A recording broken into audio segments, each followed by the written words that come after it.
Hi, everyone. Welcome back to another episode of the SOULKATION podcast. I have Kandia Johnson here with me today. She quit corporate America and built a business around teaching people how to be recognized leaders in their workplace. She has 15 years in strategic communications and leadership development. She's been published in 1,000 articles about entrepreneurship and leadership development, meaning she knows what she's talking about, okay?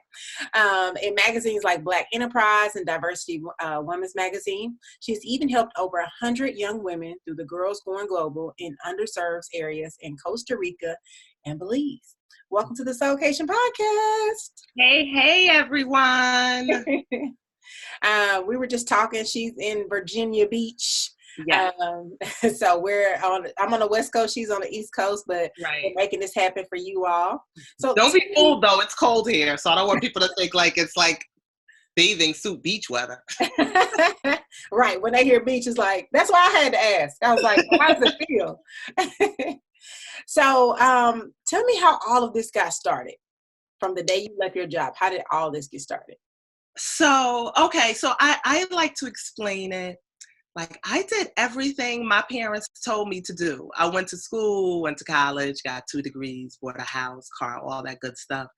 And so I landed, of course, in corporate America. I was teaching executives and consulting with companies on how to get the word out about their new product, service, or maybe initiative. So sometimes it was through a video marketing campaign. Sometimes it was through a training, and I was traveling quite a bit. So Sunday through Thursday, sometimes Monday through Friday throughout the United States. I was even traveling weekly to Canada at one point. And so I was really ran down by the travel.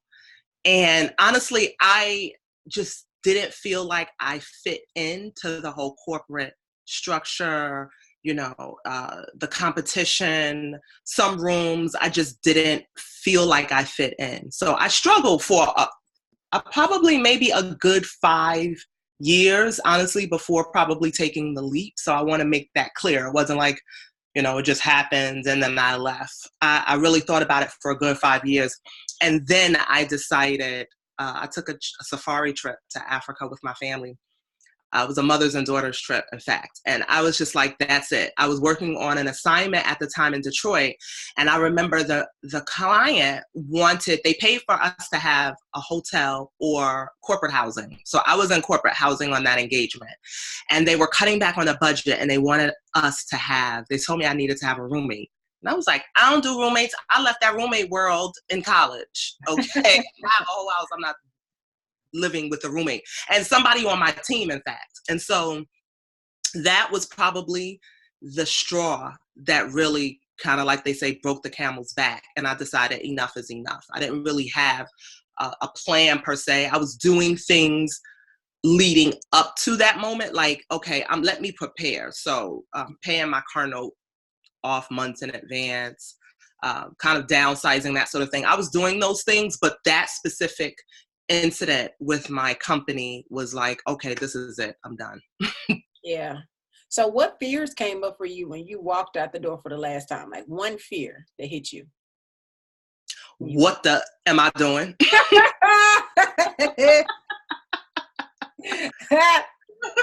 Really, it was like, what am I doing? Yeah. I initially thought that I would do the same sort of communications consulting. Right. Companies, subcontracting, that sort of thing. However, a challenge that I came across was that, number one, I didn't have a good digital presence online. So Twitter, I hated Twitter because I'm like, I got more to say than 100. At that point, I think it was 145 characters. I'm like, I got more stuff to say than that. I didn't understand it. So the number one challenge for me in the very beginning was marketing myself and putting myself out there and building relationships, because for so many years, I just tried to build relationships within the firm. I didn't really have an outside network outside of work. Yeah. And for anyone who's an entrepreneur, and not even entrepreneurs, even if you are an employee, you should have a strong squad, a network that exists inside your company and also outside as well. Yeah, I agree. So what's one solution that came up for you when you finally decided to walk away? Like the first thing you were like, I have to do this thing to move myself forward. So I subcontracted for a while. I found a contracting company and I subcontracted a while for maybe the first 5 months. But then something amazing happened. So a year before leaving, I was still working in corporate America, and I was interviewing for a company and for many different companies. And I interviewed for this one communications company for a director of communications position. I went through a 4 or 5 hour interview. I interviewed with about 10 members of their team, and they didn't hire me. I'm like, at least they could have fed your girl, okay? Because it was a long interview process. So the president at the time said, you know, Kandia, this was a difficult decision, but we'll keep you in mind. And I'm like, people always say that, but I was still lovingly stalking him on LinkedIn. And so he actually reached out to me 6, 7 months later and said, hey, I have a big client and we're overbooked here. You know, could you take this on? Do you have, what did he say? Do you have a W-9? Like, are you open to consulting and taking this on as your client? And I was like, oh, sugar. Which, you know, I really said, I'm trying not to curse too much. But I was like, what? Yes. So he sent me an NDA and I found out it was a major pharmaceutical company. And so that really kind of helped me get the start into having, you know, my own business. Of course, I had to set up an LLC and all that. And that kind of like pushed me into it. So that was the very first thing. And then after that, again, I was still struggling with making my own connections online. I decided to get on Twitter. I came across a tweet from an editor at Black Enterprise magazine who was looking for pitches. And so I said, oh, wow, this would be a great opportunity for me to get my name out there. And I pitched them on a series. And I really thought it would only be like a 4-part series because that's what I pitched. But that wound up turning into a long-term relationship with Black Enterprise, writing and interviewing all of these entrepreneurs from around the world. And so that also helped me grow my presence, put myself as well as my business out there. And then it also helped me grow my network because I began to establish relationships and connections with the people that I was interviewing. And now a few of them are part of my support system, per se. That's so good. I love it. So I was listening to TD Jake's Watch Night service the other night, and he was talking about how I call him Uncle TD. Got a little uncle in my head. Yeah, I would call him Uncle too. Yeah. So he was talking about, you know, like no matter what, you're going to go through different seasons where you're going to have to stretch yourself and try things you've never tried before. And he was like, you're tricking yourself if you think you're going to be exempt from hard seasons because everybody's going to go through something. Mm-hmm. So when people are facing like really, really crazy times, like what are some keys to help them still function even though they're going through a tough season or a transition of leaving their job or losing a family member or what would you say to them? Okay, so I'll tell a little bit of my story. 2016 and even last year were very emotionally charged seasons for me. My mom had several health challenges. And so in between staying at the hospital with her for days at a time, being in and out of the ICU, seeing doctors, that sort of thing, I had speaking engagements, workshops, talks, that sort of thing. And so I battled, of course, with a storm and then having to show up with energy and know what I'm talking about too. Come on, y'all can't be serious, right? So the first thing I would say is that when you are facing the storms of life, your eyes will have you believe that things are impossible. So you really have to learn how to get silent and find gratitude. That's my first thing. And at first, it's almost a pause, right? Pausing before you respond and find gratitude in the moment. I remember one time being in the ICU with my mom, and she was kind of unconscious for a few weeks. And the sounds of the machines would drive me absolutely insane at times. And so something popped into my head, the beauty of the situation is. And so I would say the beauty of the situation is, I would say that over and over and over again until I found one good thing to be grateful for and two good things to be grateful for. Sometimes it was family. Sometimes, it was, so the hospital had good grits and I'm greedy. So sometimes it was like, listen, I got some good grits today. So it's really, I'm smiling and laughing about it now, but it's really about being present in the moment. It's about being present in the moment. It's about honoring your feelings too, because another thing that we often try to do is we try to pass the phases of grief. We try to disregard how we're feeling and what's hurting us, right? And so sometimes you just have to sit in that, and that's okay. So the first thing I would say is you have to get present, and you have to honor your feelings. The next thing, breathe. So I say, a 4 count inhale, 4 count exhale. And then for me, it's the beauty of the situation is to get very present, because when I walk in that room, and at times, even last year, I had to leave my mom in ICU and go do a workshop. I have to be very present for that workshop. And a part of something that guides me is just knowing the experience I have to create. And so for me to do that, it's about breathing in and out and then being present. The second piece of it is, and I learned this last year, is learning how to ask for help, or learning when to say, I'm not okay. And even for me in the very early stages of being an entrepreneur, that's what I struggled with. It's like, who do I ask for help? But at the same time, I don't want people to think that I'm incompetent by asking for help, or that I don't know what I'm doing. But feedback is fuel for your level up. Asking for help, getting support, getting that fuel to help you get to the next level, it's absolutely critical for that next level. So I would say ask for help and being very transparent about what you're going through and the support that you probably need, or sometimes even the space that that you probably need at that point as well. I agree. That's so good. Is this your 3-minute technique?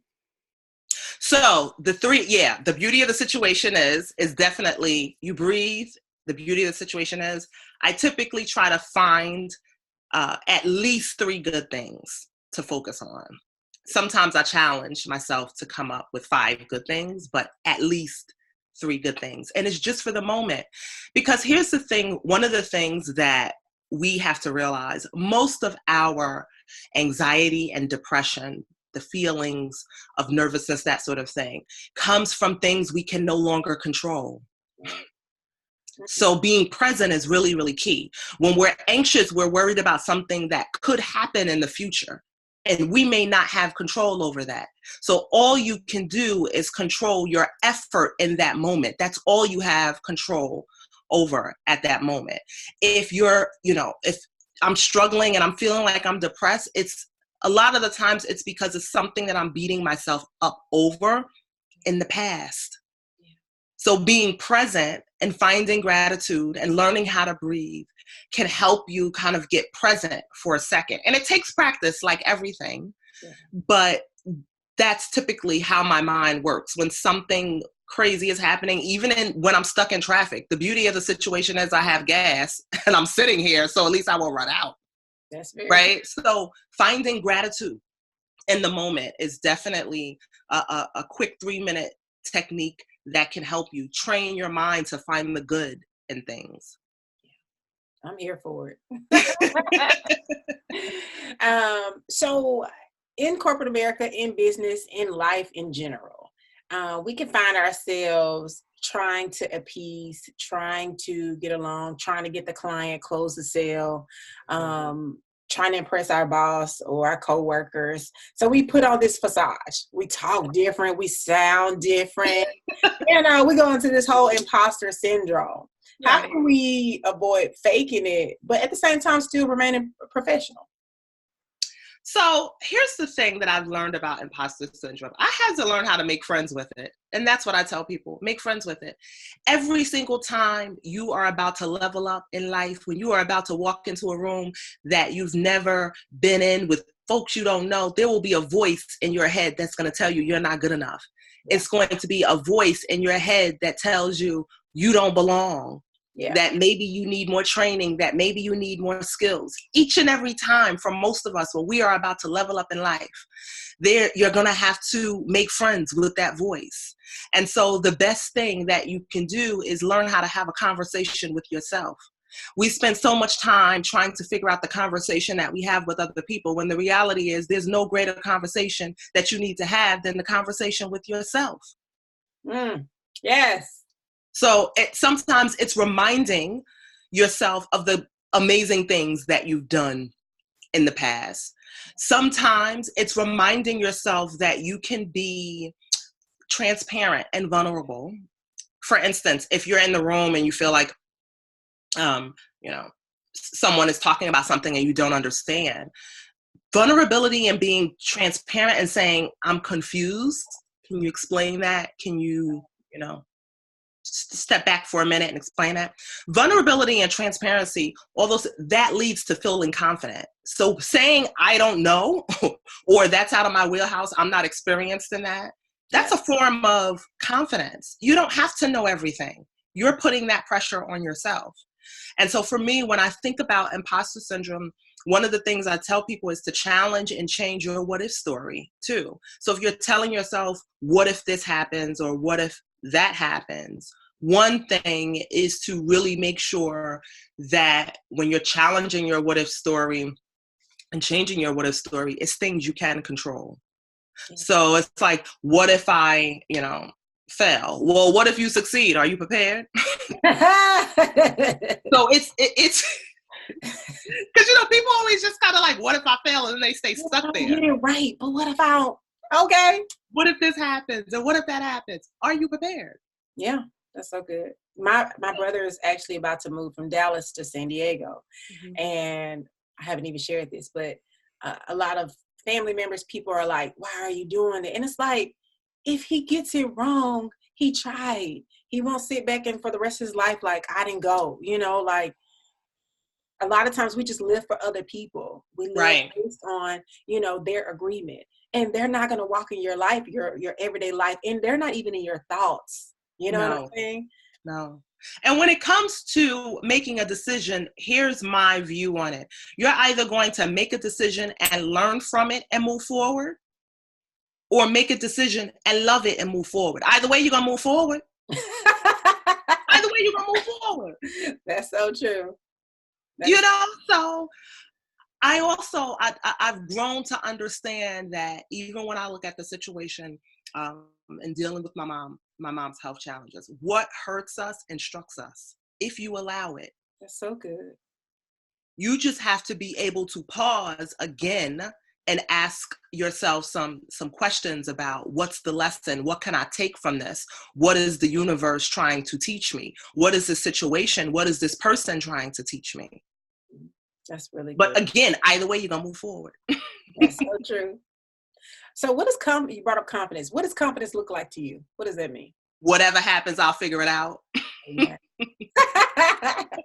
That's good. I think it's really, so here's a couple of things about confidence. One, for many of us, we're told you just have to believe in yourself and move forward. And the reality is the action comes before the belief. You're not going to believe in yourself right away. For many of us, we don't believe in ourselves right away. It's through the action, repeated, consistent action, learning things, meeting new people. And then we begin to believe in our message or believe in where we stand and that sort of thing. But confidence, a lot of people struggle with confidence or a lack of confidence because, number one, it also speaks to your desire to want to control every single thing. Mm-hmm. So that's why for me, confidence is, what, Kandia, whatever happens, you're going to figure it out. Right? We're going to figure it out. So all you can do again, it's about getting really, really clear on what you can and cannot control. All you can do is be prepared for your moment. And so I remember one time years ago, I was speaking on a panel in Nigeria, and the electricity went out. So it was a very powerful lesson to me. And I wasn't even conducting workshops a lot back then. But it served as a powerful lesson for me, and just being prepared for the lights to go out in any workshop or training environment. And what that means for me is, what if the lights go out? Okay, I need to know my presentation slides so that off the back I can speak on it without the slides, right?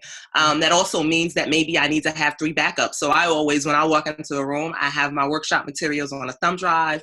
I email them to myself, and then I also have them in Google Drive. So all you, again, can do is be prepared for your moment. But at the same time, if it's out of your control, confidence is just simply, whatever happens, I'm going to figure it out. I'm going to work it out. But at least I am prepared for my moment. See, sometimes we spend so much time worrying about the things we can't control that we don't spend time in preparation mode and figuring out the process and how things should be done, and how to avoid certain things from happening. Now, it may not prevent certain things from happening, but it can lessen the blow. Yeah. It can minimize the impact when you're prepared for your moment. That's really good. That's really good. I'm thinking about things that have happened that, had I been prepared, just right. I'm thinking as you were talking. That's good. I love that. Thank you. So we're going to do some rapid soul questions. You're going to say the first thing that comes to your mind. This makes me even more nervous than the podcast, child. But everything is figure-outable. Yes, I love it. Okay, name one person you think is really funny.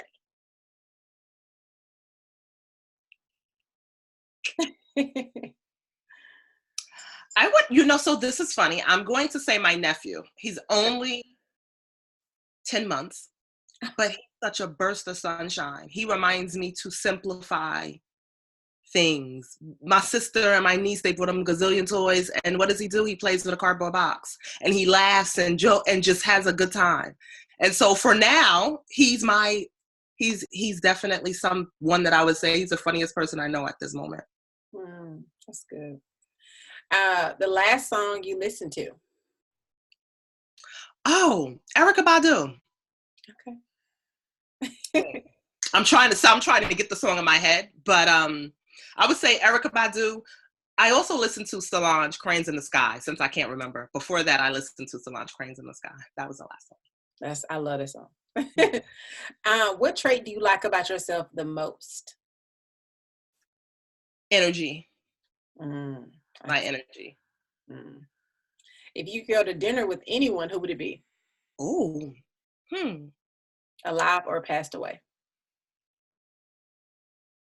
Oh, my dad. He's passed away. If I could go to my dad. Say that. I love it. One book you believe everyone should read? The Power of Now. By Eckhart Tolle. Okay. And what are you looking to do next, and how can we support you as a community? So I'm looking to take my thoughts and perspectives to the online world. So I'm doing more workshops this year, and I'm also launching a podcast in February. So I'm pretty excited about that. Congratulations. Thank you. I can't wait to hear. You have to let me know when it is. I listen. I certainly will lovingly stalk you and let you know. I'm here for it. Thank you so much for coming on the podcast. Well, thank you for having me. I appreciate you wholeheartedly. Of course. Make sure you all subscribe to the SOULKATION podcast. Share this episode with your best friend. The book she just recommended, I would highly suggest you get it on Audible, because you can listen to it while you're driving or cleaning up your house. And the podcast is sponsored by Audible, so you can get your free audiobook today. Like I said, share this episode, and I'll catch you all on the next episode of the SOULKATION podcast. Have a good one. Bye-bye.